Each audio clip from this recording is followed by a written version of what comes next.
Hi, my name is Jerry Arnold Cook, and I am talking to you from the Missouri State University Career Center. Today we're going to be talking about LinkedIn basics. LinkedIn is a professional social media site that all of you have probably heard of, but trying to make the most of it can sometimes be a problem. So if you'll pause with me for a moment, I'll share my screen and we'll get started.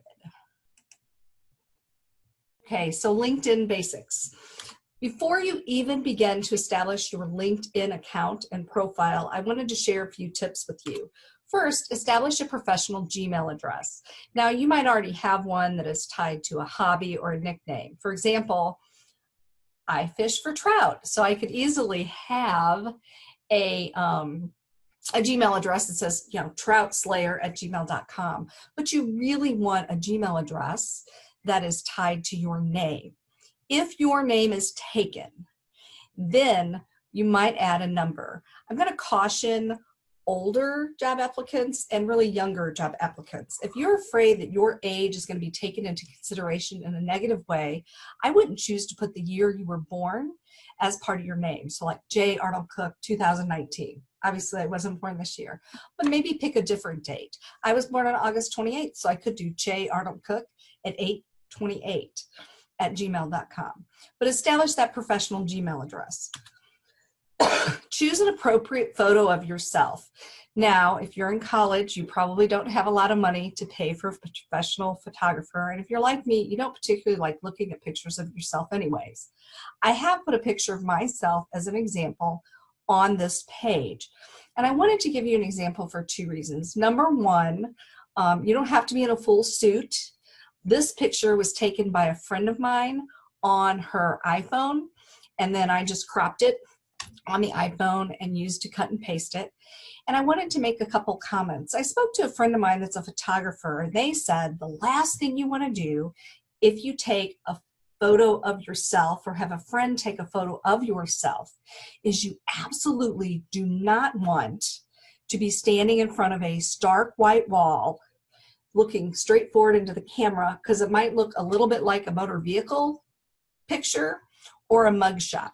So in this particular picture that's on your screen, my friend cracked a kind of a bad joke, like a silly joke, and I was like, what? And I tilted my head. That's actually a good thing, the photographer said. If you don't have someone to crack a joke at you, have someone take the picture with your phone, and you can cross your arms or something like that in order to not look directly into the photo. You also want to pick an appropriate background. You don't want it too busy. You don't want the name of a company or some type of branding. So I'm standing in front of a fireplace. You can do a brick wall, or you can do a tree. You can do a color wall. Whatever you're comfortable with and is easily accessible to you. Next, write a headline. Now you might be saying, what is a headline? So if you look at this example on CC Bear, the Career Center Bear, he has the headline, passionate about helping students get career ready.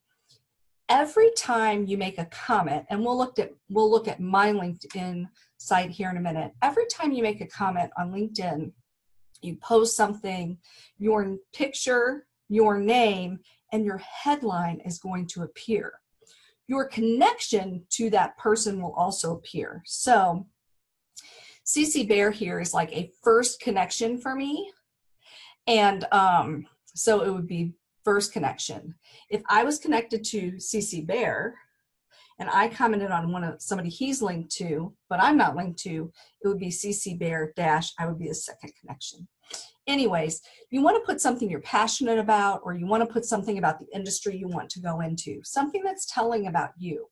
If you don't put anything in the headline that LinkedIn will default to is actually whatever current job title you have and where you work.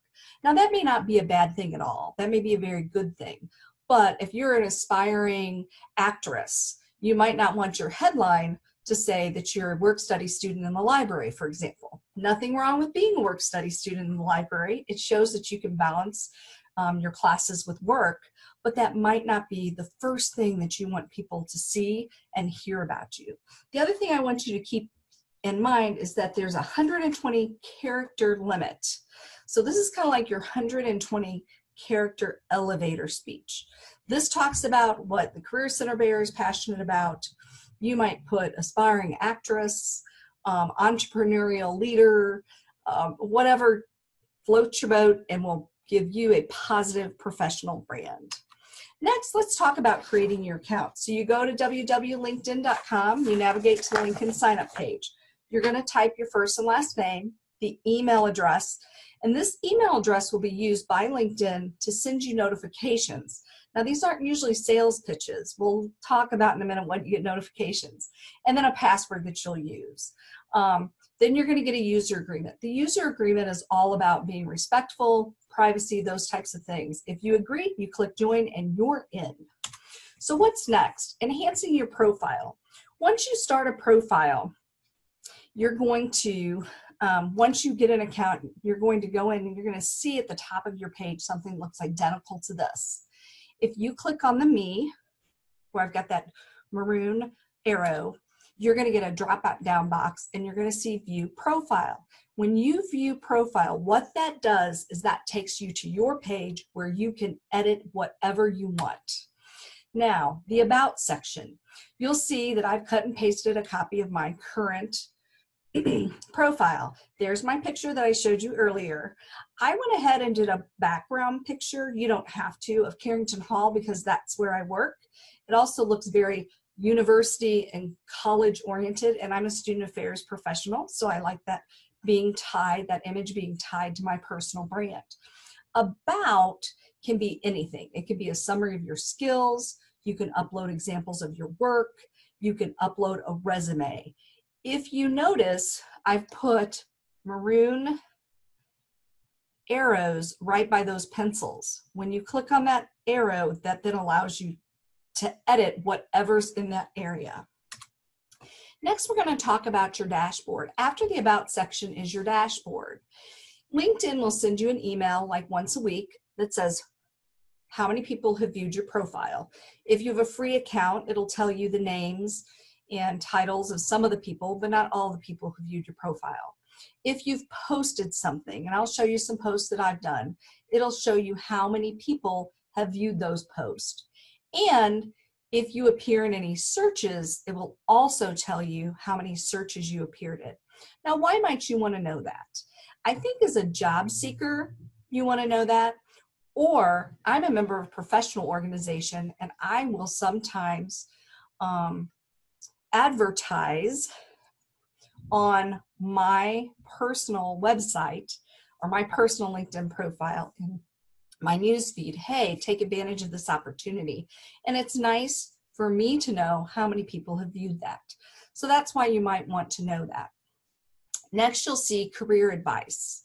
Right now in this screenshot, I put off, but if I wanted to be attached to a career advice platform, and I would say if you're getting ready to enter a field, you certainly want to do that. You can also turn on career interest. Here is the career advice. Here's career interest. Here's the great thing about if you click on career interests. That lets recruiters know that you're open to pursuing new opportunities.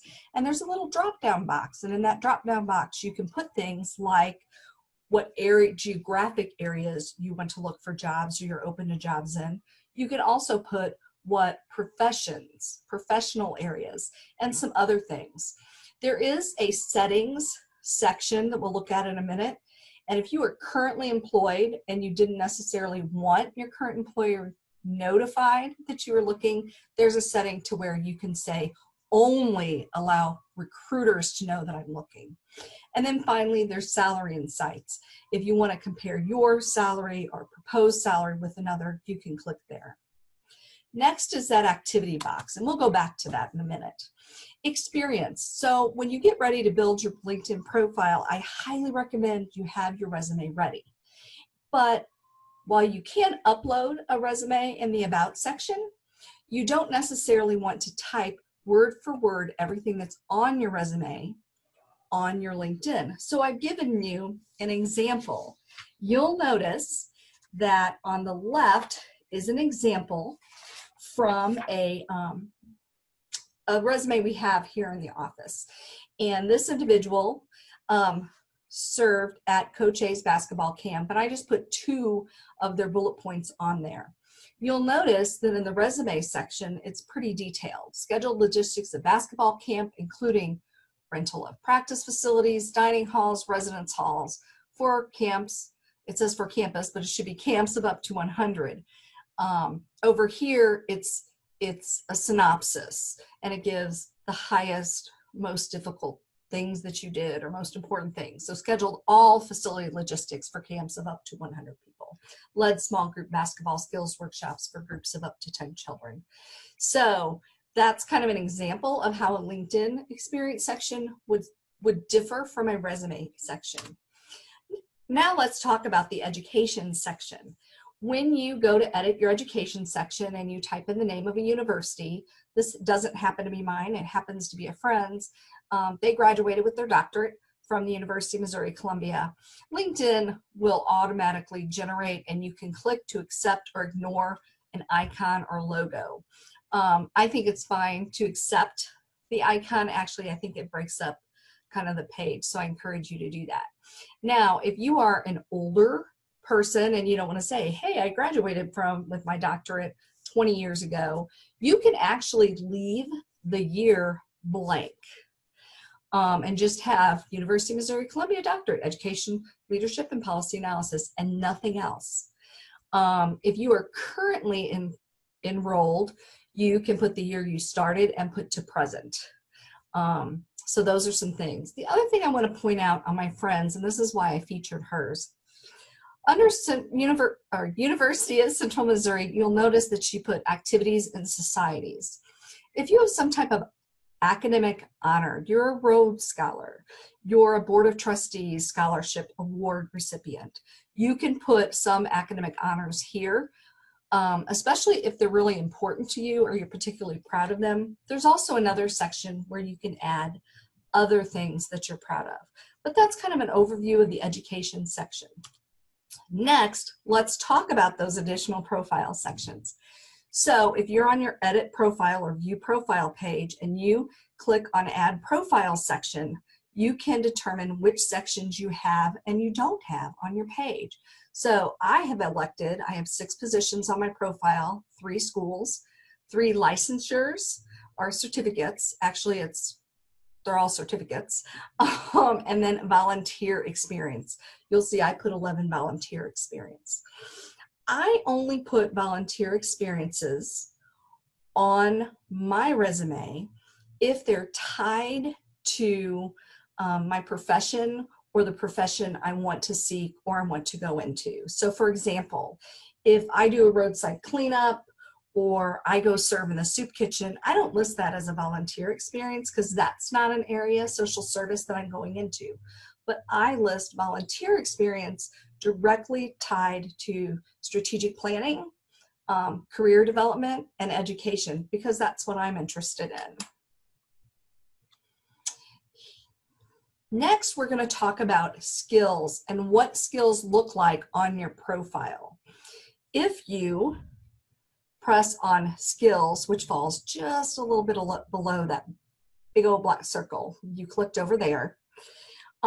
You can click on add a new skill, which is right here. You can pick a skill to add. If you wanted to delete a skill, you could delete a skill. Now, what happens to these skills and where do they come from? Here's where we're going to switch over to my LinkedIn profile. So this is my actual LinkedIn profile, right? And I can click every time I log in, I can click in to see new post. I'm going up to the About Me section right here. I'm going to view my profile. This is where I said you can add profile section and skills, whatever you want to do. When I go down to the very bottom of the page where the skills are, this is where I would add a new skill, and we'll just randomly pick a skill. Professional development programs. I added that. And now if somebody were to go in, they would see all the skills that I have added. When someone chooses to endorse you, so you'll see up here, LinkedIn lists the 3 skills that I have the greatest number of endorsements. So 84 people have endorsed my student development skills.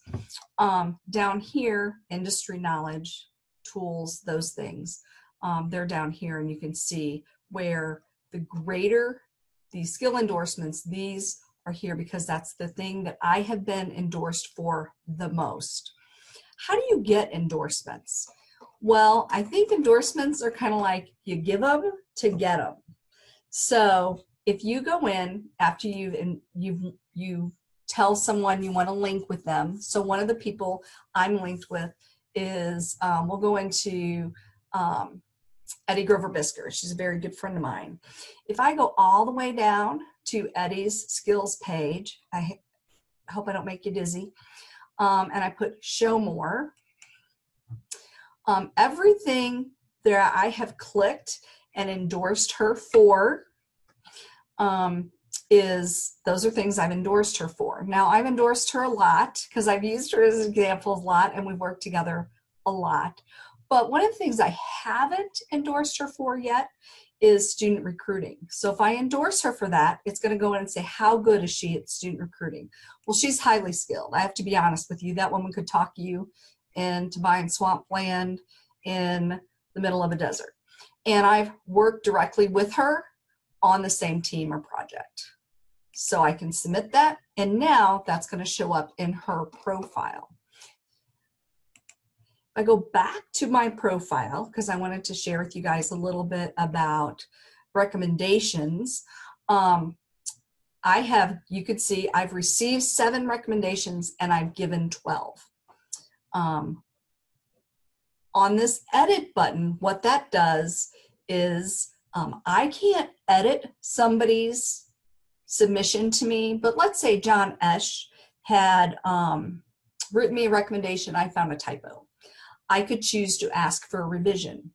Let's say someone wrote me a recommendation and I didn't want it to show up on my profile.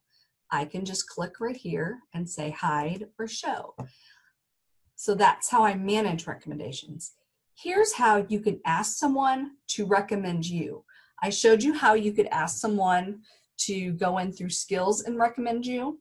You can certainly do, you can use Messenger for skills or recommendations, but you can also do this. You can click on ask for recommendation. Who do you want to ask?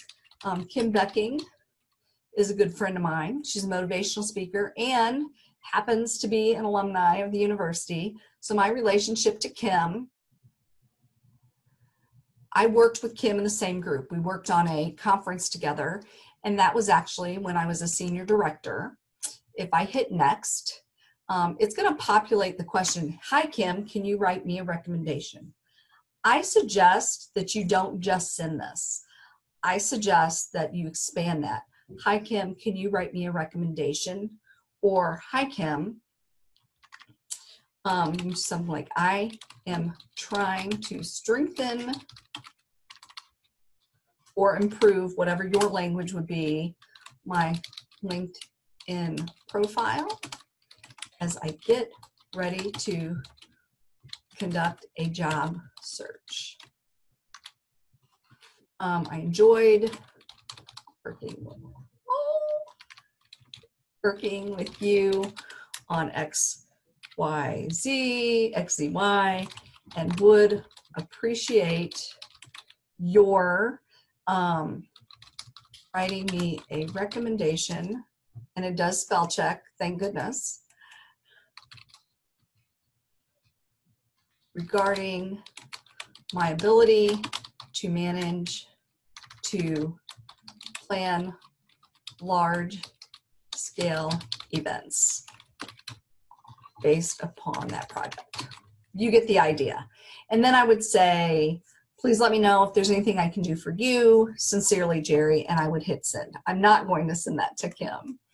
But that's how you would write a recommendation. Down here, these are honors and awards, so you can see the honors and awards that I've gotten. One honor organization that I'm a member of. And then you can see interest that I have. So that's a little bit about your profile and how you can build a strong profile. One of the other things that I want you to pay attention to is your settings. Sorry. If you go up to the top and you hit settings and privacy, there are all these areas on the side. So how others see your profile and network information, you can change that. How others see your information, managing active status, sharing job changes, education changes, work anniversaries from profile. Right now, sharing job changes, education changes, and work anniversaries from profile, I have no. The reason why I have no is because I'm using my profile to do some workshops right now. And so I'm changing a lot of things. And people might think you're a little crazy if you're constantly updating and they're constantly getting notifications about changes. So right now I don't. I would definitely, if I moved institutions or I got a promotion or I added an office to a student organization or professional organization, I would want people to know about that. So I would go in and I would change my profile. And then you can see other things, what you can block, what you can hide. And I'll take you through a few more things. We talked about recommendations. Customize your LinkedIn URL. As you might guess, when you create a LinkedIn profile, the computer is going to generate for you a URL that has nothing to do with your name. No one would know that that was you. So when you're on your view profile page, you can edit public profile and URL. When you click right here, it shows up like this. You click on this little arrow, and then you can change it to look a lot like your name. I changed mine to J. Arnold Cook. I will tell you that many employers like to look for your LinkedIn profile, and it will make you professional, peer professional, and will improve your professional brand if after you're satisfied with your LinkedIn profile, you do in fact include it at the top of resumes, just like you would an email address or something else. If you have any questions, do not hesitate to contact the Career Center. One of the things that I offer to do with students, just like I offer to review resumes, I personally offer, and I think anyone in the Career Center, any of the career resource specialists would be happy to take a look at your LinkedIn profile and help you strengthen it before you start a job search, or if you just want to use it for professional networking. I highly encourage students in my majors and minors class to use LinkedIn as a way to approach professionals if they want to conduct a job shadowing or a informational interview, conduct one of those. So I hope that you found this informational and it'll be helpful. If there's anything we can do for you, please call us in the Career Center. There we are, 417-836-5636, Carrington Hall 309 in the Glass Hall. You can email the Career Center or email me, Jerry Arnold Cook at MissouriState.edu. Thank you and have a wonderful day.